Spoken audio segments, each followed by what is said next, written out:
you want to charge somebody $1,000, they're going to try and talk your rate down, but they don't understand where that number is coming from. So I always produce like proper like little quotes, and this is going to be reversed, but you can break down your No, I fees, see right? it So like you perfectly. can have like your creative fee that's 600, and then you can have retouching that's 200, and then you can have your rental equipment that's 200.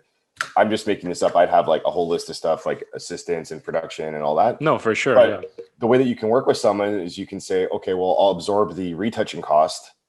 So you're offering them $200 off of your 1,000, but without them just knocking you to 500 or like changing your rate. You can say, I'm going to absorb the cost for the retouching to work with you, but like you're keeping your creative fee and you're keeping, your hard costs like your rental. That way you build your price in with layers and levels. Yeah. Now I'm represented by an agency called Sting Production. So Okay. I work on internally with that team to make all the money decisions, and then they'll speak to the client about all the administrative and logistic stuffs, which is better for me because I like being spoken to for creative terms, not for all the money stuff. And like, it just adds another like complication with the relationship with the client and stuff.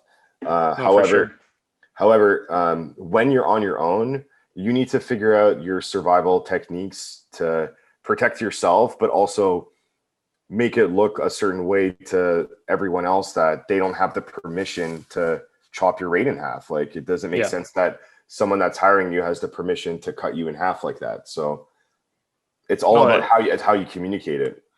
No, what you just provided was very insightful. And I was on the same like kind of mindset. Like when I create my invoices, it's about providing details for the client, like to clarify what you're basically charging them, right? Instead of just giving a flat rate, like saying $1,000, right? By having a breakdown, they can see where their money's being spent, and you can also use that as a negotiation tactic. So I think that's really cool. Yeah. So what's good about this is like, you'll notice I had a line item that says creative fee. And what I've really done is like worked hard to build my portfolio to a rate to justify having an expensive creative fee, because that's where I'm adding most of my value. Some of the hard costs like equipment, studio assistants, backdrops, whatever, those things are going to be the same no matter who you hire. So the variable is, why are you hiring me versus somebody else? So usually when I'm hired, it's because people want what I do creatively versus trying to get the lowest price possible.